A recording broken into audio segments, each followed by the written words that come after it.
Aujourd'hui, je veux parler d'un seul bénéfice. Pourquoi c'est aussi important d'être joyeux dans le Seigneur? Il faut être joyeux dans le Seigneur pour aimer habiter dans son lieu secret. Pour aimer habiter dans le lieu secret de Dieu, il faut apprendre à être joyeux. Il faut apprendre à mettre son plaisir en lui. Est-ce que tu sais que quand tu aimes quelqu'un, tu as envie de le fréquenter? Les gens aiment côtoyer naturellement ce qui leur donne la joie. Et le Seigneur dit, un des avantages de la joie dans le Seigneur, c'est que la joie dans le Seigneur va te faire aimer habiter dans le lieu secret. Il faut avoir un comportement prophétique. Je parle du lieu secret. Je parle de ceux qui fréquentent le lieu secret. Dans le livre de Matthieu, chapitre 6, quand on parle du lieu secret, on se rappelle naturellement les paroles du Maître. Le Seigneur Jésus dit dans Matthieu 6, verset 6, « Mais toi, quand tu pries, entre dans ta chambre, ferme ta porte et prie ton Père qui est là, dans le lieu secret. Et ton Père qui voit dans le lieu secret te le rendra ouvertement. » Ça veut dire quoi? Pour paraphraser, une vie de prière efficace. C'est une vie où on ne fait pas toujours beaucoup de bruit, mais on voit les résultats à l'extérieur. Le temps que tu passes dans le lieu secret, les habitudes que tu as dans le lieu secret, détermine ce qu'on va voir de toi à l'extérieur. Moïse a passé du temps dans la présence de Dieu, 40 jours. En sortant, le visage de Moïse rayonnait.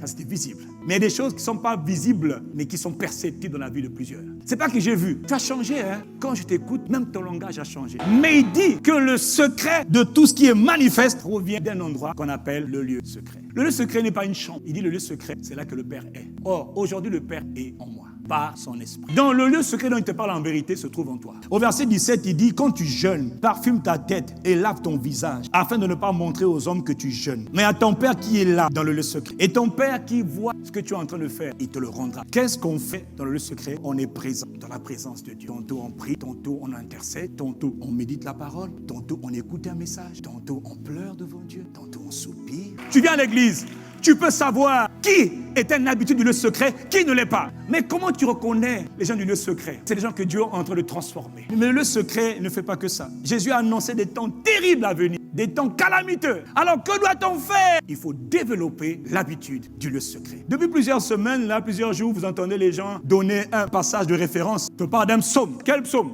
80.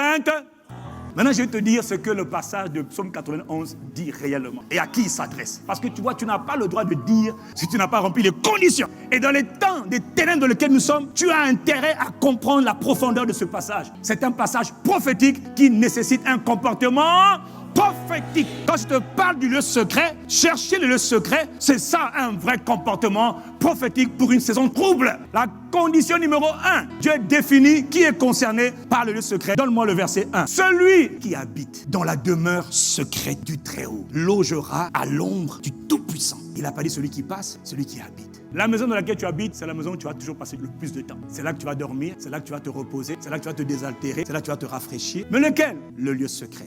Mais le secret de qui? Du Très-Haut. Maintenant, il te dit, celui qui habite dans la demeure secrète du Très-Haut, il logera à l'ombre du Tout-Puissant. Quand on parle de l'ombre, on parle de la protection. Autrement dit, que celui qui est un habitué du lieu secret, du Très-Haut, repose sur la protection du Tout-Puissant. Rien ne va t'arriver. Ça, c'est pas pour tout le monde. C'est pour les gens du lieu secret. Et c'est ça que Satan ne veut pas. Parce que les gens du lieu secret sont des gens puissants. Ils n'ont peur de rien. La suite de la prophétie les concerne maintenant. Donc, comme il est dans le lieu secret, maintenant il dit, j'ai dit de l'Éternel, il est ma confiance, il est ma forteresse, il est mon libérateur. Ça, c'est pour les gens du lieu secret. Parce que dans le lieu secret, il se révèle à toi comme étant ton espérance, ton assurance, ta joie, ta satisfaction, ton bien-aimé, ta forteresse, ta haute retraite, ton refuge, ta sécurité, ton allégresse. Dans le lieu secret, il dit, j'ai dit de l'Éternel, il est ma confiance. Dis-moi amen. Le lieu secret te rend mature. On dit, tu es.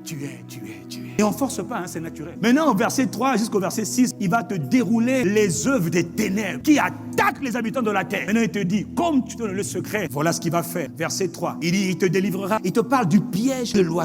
Il te parle de la peste qui fait des ravages calamiteuses. La peste qui amène la mortalité. Ce sont les œuvres des ténèbres. Il te parle au verset 4, il dit, il te couvrira de ses plumes et sous ses ailes, tu auras un refuge. Sa vérité sera ton bouclier. Il te dit, quand on est dans le lieu secret, c'est seulement ceux qui sont dans le lieu secret qui peuvent dire cela. Or, tout le monde a répété cela et ils ont été déçus et vaincus par les démons, par le diable. Mais ceux qui sont dans le lieu secret, à ceux-là, il dit, tu ne craindras pas les terreurs de la nuit. Il y a des entités démoniaques qui sont libérées pour terroriser les humains pendant la nuit. Il dit, mais toi, tu ne les craindras pas, parce que le Tout-Puissant, tu reposes sur sa sécurité. Il t'a vu dans le lieu secret. Il dit, tu n'auras pas peur de la peste ou encore de l'épidémie qui marche dans les ténèbres. La clé, c'est le lieu.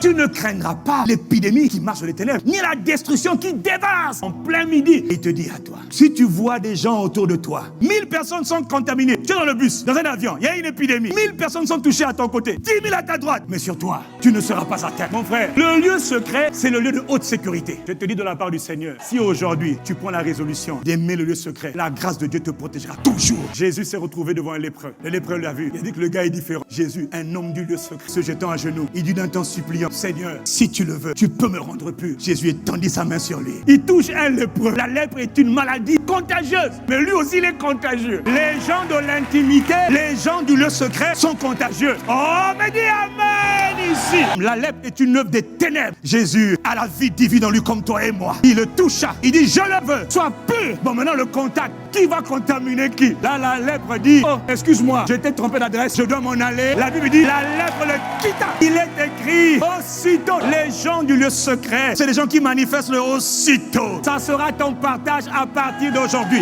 Maintenant, c'est ton trouble. Le comportement prophétique m'emmène à te dire qu'il faut aimer le lieu secret. Il te dit au verset 10, non seulement il te dit que tu ne seras pas atteint, mais il te dit, aucun malheur ne t'arrivera. Il dit, aucune plaie n'approchera de ta tente, parce que pour toi, Dieu engage le ministère des anges. Il dit pour toi, l'activité des anges est intense. Ils te porteront sur leurs mains de peur que tu ne heurtes ton pied. Aïe! Il dit non, pas de bobo. Ce sont les gens de mon lieu secret. Il dit tu marcheras sur le lion. Là, c'est les entités démoniaques. Tu marcheras sur les serpents, l'ongle aspic. Tu fouleras, tu écraseras le dragon. Mais au verset 14, je termine. Il dit, puisqu'il a mis son affection sur moi, Dieu est touché quand il voit que ton cœur le cherche. Le Père t'aime. Le Père veut toi dans sa présence. Il dit, puisqu'il a mis en moi son affection, je le délivrerai. Je le protégerai parce qu'il connaît mon nom. Il dit, il m'invoquera et je lui répondrai. Ça veut dire, j'exaucerai sa prière. Dans la détresse, je serai avec lui. Je le délivrerai et je le glorifierai. Autrement dit, ma gloire sera visible sur sa vie. Je le rassasierai de longs jours et je lui ferai voir ma délivrance. Mais à quel moment? Lorsque tu reviens au verset 1, celui qui demeure, celui qui habite dans la demeure secrète du Dieu très haut. Dans ces temps complexes qui viennent, la différence entre les chrétiens, les pasteurs, tout le monde, ce n'est pas les titres, c'est ceux qui sont les habitués du lieu secret. Dieu garantit leur sécurité. Ils n'ont pas d'effort à faire. Pourquoi tu te bats? Si tu as peur, c'est parce que tu n'es pas un habitué du lieu secret. Apprends à te tenir dans la présence de l'Éternel. Est-ce que Dieu a parlé à quelqu'un ce matin?